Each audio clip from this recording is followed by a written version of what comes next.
मी असा बुद्धिवंत वगैरे नाही, मी उडणटप्पू माणूस होतो कॉलेजच्या काळामध्ये. आणि खाली बसायचं आणि समोरच्या भाषणाचा चुथडा करायचा, हा माझा हौसेचा खेळ होता. आजचे अनेक NGO आणि कम्युनिस्टच आहेत ते बेसिकली. त्यांना मॅक्सेस हे अवॉर्ड मिळाल्यानंतर आनंद होता, असं एक जण मला सांगत होता.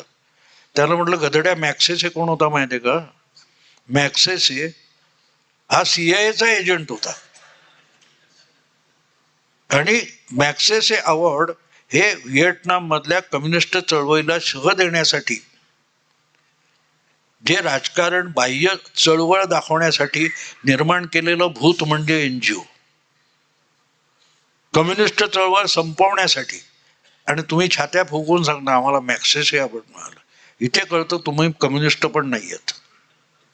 कम्युनिस्ट पण हा संघाचा द्वेष, या पलीकडे ह्यांना काही चॉईस नाही, यांच्याकडे काही भूमिका नाही.